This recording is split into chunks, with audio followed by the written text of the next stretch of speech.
Please join me today while I make a cape. I love making capes. It's one of my favorite things, and I'm making one that is fit for a vampire. So first what I'm going to do is I have a cape pattern that I've made that I've perfected, and you can do this with any store-bought pattern, but I'm going to adjust the length for what the client wants. And their measurements are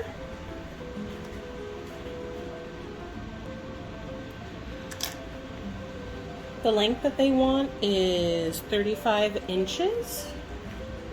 So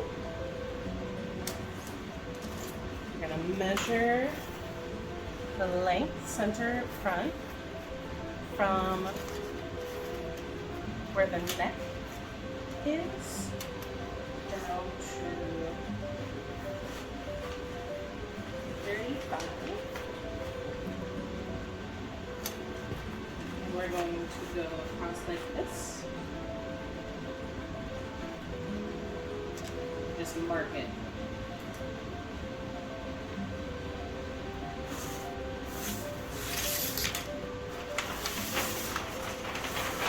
So I want this to kind of go down in the back, the way my longer version of the cape is. So I'm just going to, actually I'm going to use a pencil. I'm going to use my quilting ruler because you can see through it, and it's just 2 inches shorter. So I'm going to go along and mark it.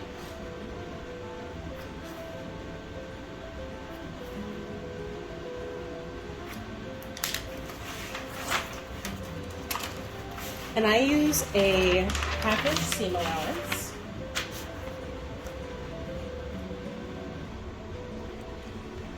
Just for ease, I'm going, like ease of doing the pattern, not ease. I'm going to mark this at my seam allowance, which is 1/2 inch.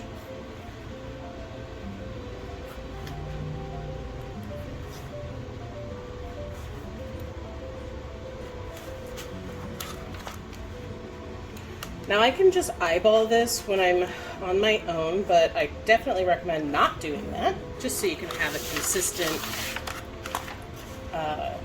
fitting of your garment.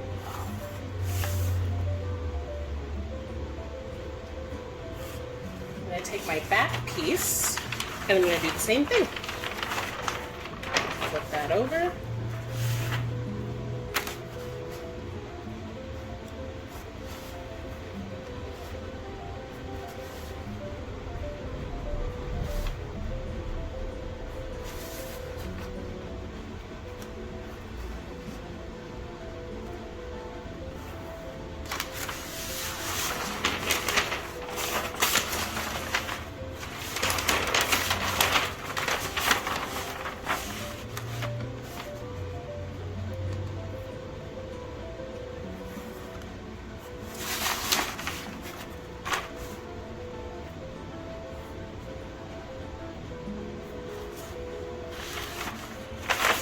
And the reason I do this is because I want to make sure that the back lines up with the front.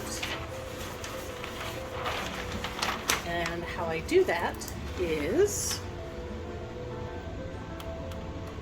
I use my awl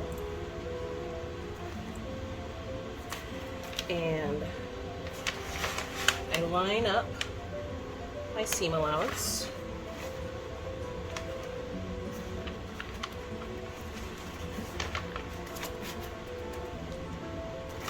And I work my way down.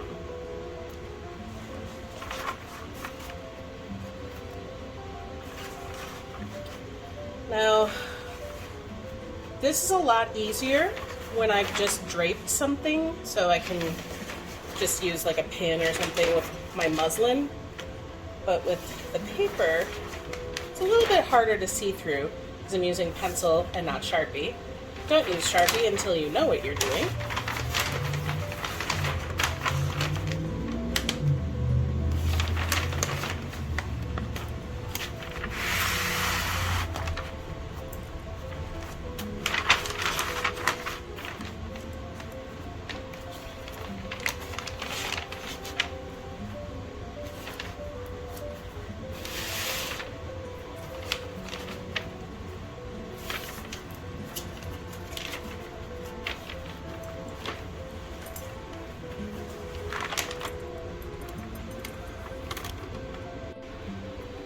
And the reason I do it this way is just to absolutely make sure I haven't accidentally cut off any of the paper during my last go of this pattern. So now that it's lined up and I know that it's right, I'm gonna just carry this over, and it's the same. So we're gonna do the same thing we did on the front.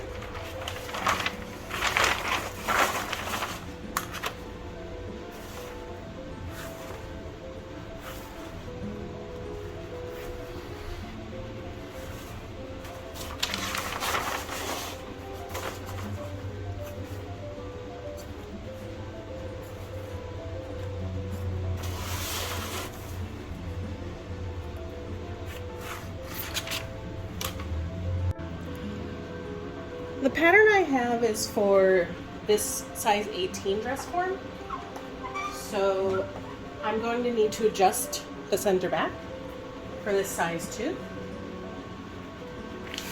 And you can see that center back, it lines up with the shoulder with this. In order to get the same flushed shoulder, I'm going to need to take it in center back. That looks like it's about maybe just shy of 2 inches. So when I transfer this onto the fabric, I'll make sure to line this up at about 2 inches. I'm going to measure it, obviously, but that way you don't have to make a new pattern every time. Something like a cape, it's a lot easier. I'm going to do something similar with the front. The front goes at an angle, so I'm putting the seam at the seam of the mannequin, and it overlaps in a way that I do not like. So I'm going to put center front here. This will be my seam allowance, and so from here down, that's what I'm going to remove.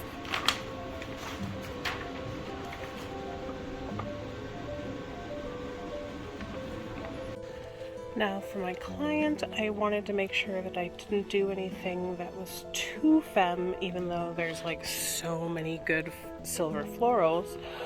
But I think they would like something a little bit more, I don't know, just kind of like basic and solid for something that is going to be ostentatious on the outside.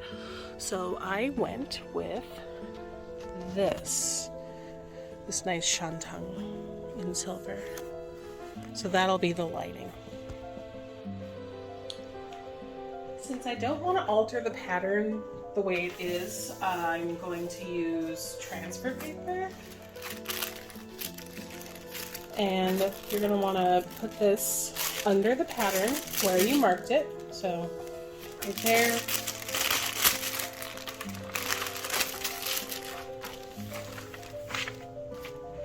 You'll use your wheel.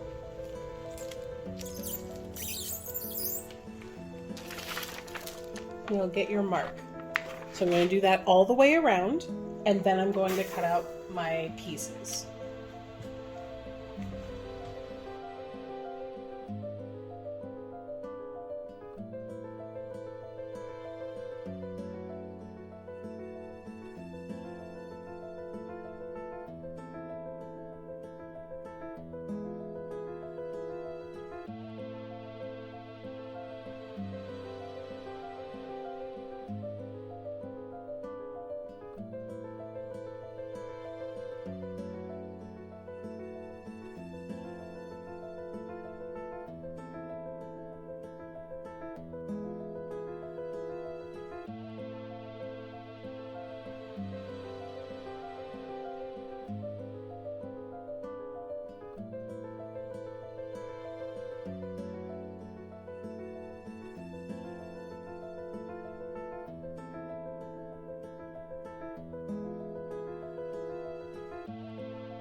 Now I'm going to cut into my fashion fabric, and what I want to make sure to do is pin these so that the pattern is mirrored and it's going to be even on the back.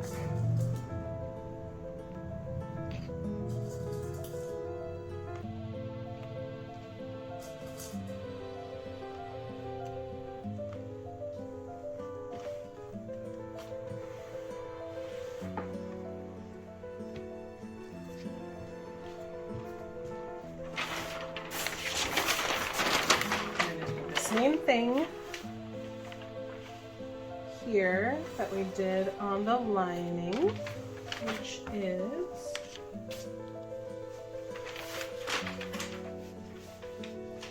put it on the fold, which is right there. And since I'm making this on the other side of the pattern, I'm just gonna fold this real quick so that I can see it easily.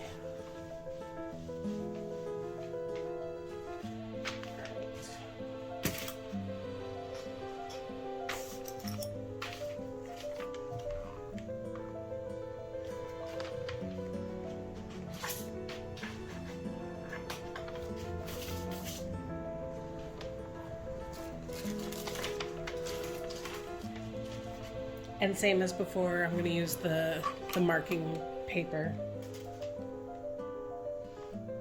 to mark where it's going to be on the bottom.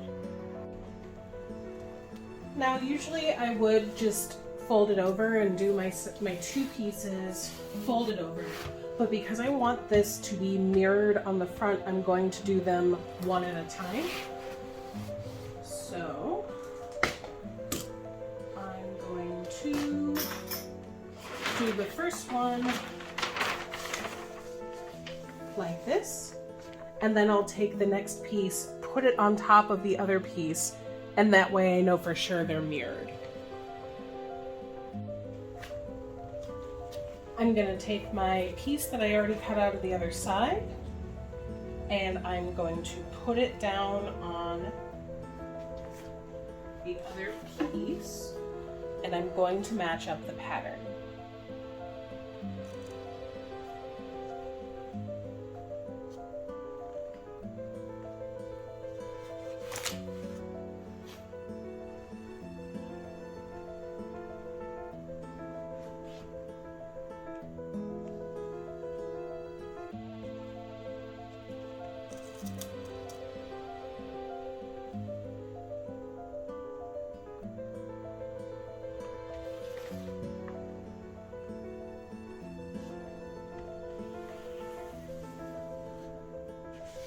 And to make sure that I don't warp it, I'm going to readjust the grain as I'm matching this pattern. So it's going to want to pull weird and diagonal, but the grain is here. So I'm going to make sure that I'm readjusting the grain as I'm pinning.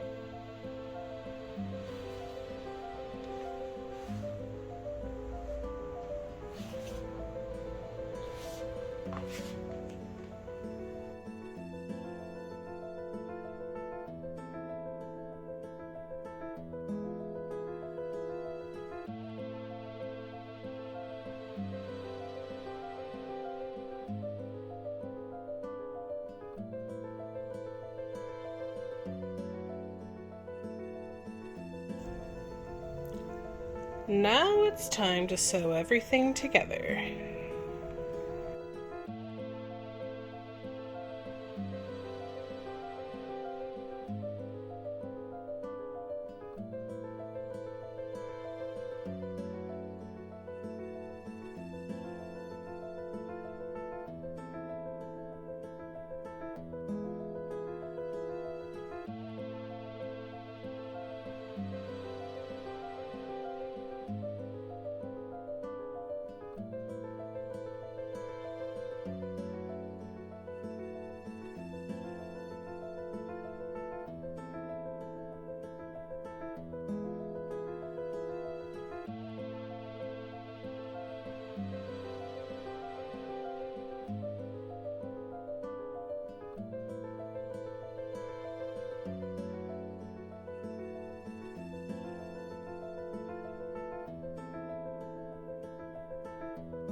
Now it's important for you to press your seams.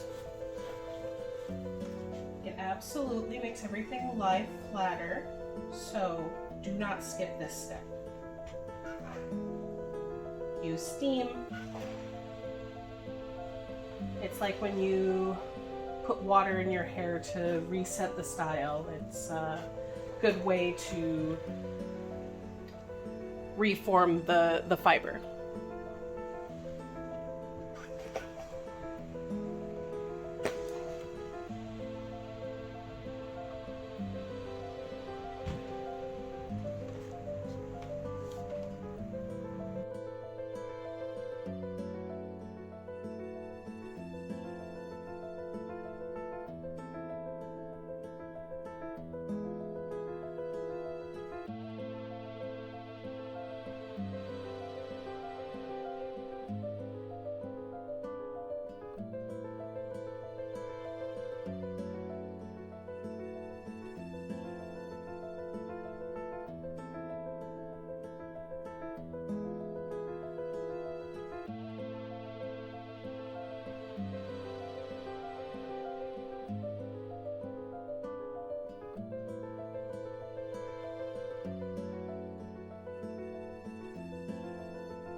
Next, we're going to attach the outside to the inside. And it's easy. You're just going to go all the way around the periphery, and at the bottom you're going to leave just maybe like 5 inches open so that we can hand sew it closed.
Before I stitch the bottom, I want to make sure that I understitch the lining so it lies nice and flat. So, do this. I'm going to turn up my stitch length just a little bit so it looks pretty.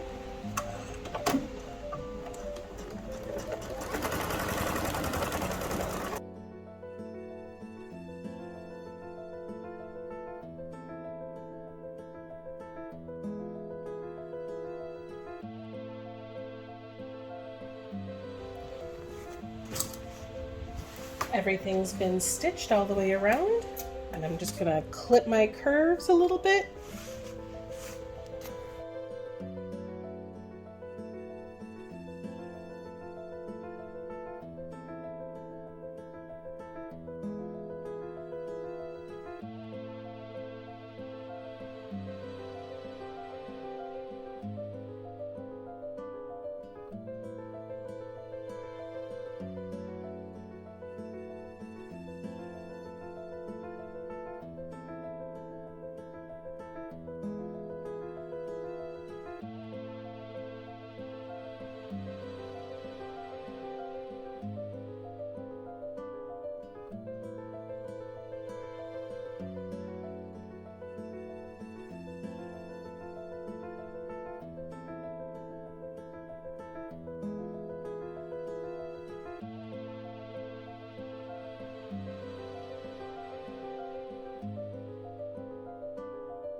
We'll do just another press on the perimeter.